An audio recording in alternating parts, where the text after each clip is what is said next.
नमस्कार विद्यार्थी मित्रांनो. तर माझ्या YouTube चॅनलमध्ये मी तुमचं सहर्ष स्वागत करीत आहे. तर तुमच्यासाठी एका महत्त्वपूर्ण विषयावरती व्हिडिओ घेऊन आलो आहे. ते म्हणजे पोलीस भरती 2024 ची जाहिरातीसाठी आपण प्रयत्न करत आहोत. तर या जाहिरातीसाठी आपण प्रयत्न कसे करत आहोत, की राजकीय स्तरावरती आणि प्रशासकीय स्तरावरती प्रयत्न करत आहोत.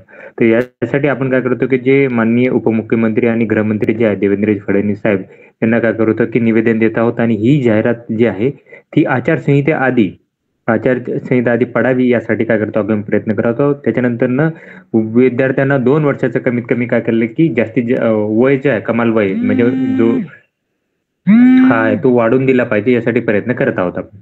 तर त्यासाठी काय केलं बघा हे निवेदन जे आहे आता हे निवेदन बनवलं तुम्ही बघू शकता याचा जो मुद्दा आहे तो मुद्दा असा आहे, की आचारसंहितेपूर्वी काय करा, की 14,000 प्लस जागांची जाहिरात प्रसिद्ध करावी आणि दुसरी जर अशी आहे, की 2 वर्षाची वयोमर्यादा आहे ती वाढवून आली पाहिजे.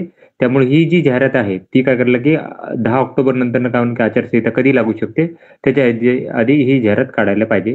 तर ही आपण काय केली दिलेली आहे.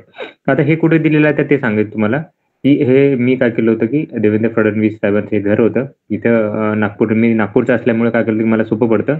तर बघू शकता इथे नागपूरच्या घरी त्यांना जाऊन मी हे निवेदन दिलेलं आहे. म्हणजे ॲक्चुअली तिथे ते नव्हते. काल मंत्रिमंडळाची बैठक होती आणि आज अमित शहा जे आहेत ते नागपूरमध्ये आहेत. त्यामुळे जरा थोडासा टाईट शेड्यूल आहे तिथे आणि भेटणं तिथं त्यांना पॉसिबल नाही.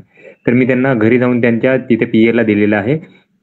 वानखेडे साहेब पीए आहेत ते तिथे त्याचे असिस्टंट होते. त्यांनी काय केलं, की हे घेतलेलं आहे.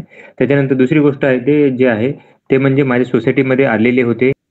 फडणवीस साहेब सोसायटीमध्ये आले होते तर त्यांना त्यांना भेटून त्यांना मुद्दा सांगितलेला होता, की वन विभाग तसेच पोलीस भरतीच्या बाबतीत जी जाहिरात आहे ती काढण्यासाठी मी प्रयत्न करत होतो. तर त्यांना ही गोष्ट काय केली, की सांगितलेली आहे. त्यांच्या कानावरती मुद्दा गेलेला आहे आणि त्याचीच हे म्हणून काय केलं, की त्यांना मी घरी जाऊन त्यांना हे निवेदन दिलेलं आहे. आता विधानसभेचं इलेक्शन आहे तर त्यामुळे मी जास्तीत जास्त प्रयत्न करेल आणि ही जाहिरात जी आहे ती आचारसंहिता आधी काढण्यासाठी मी नक्कीच काय करेल, की त्यांना सांगेल.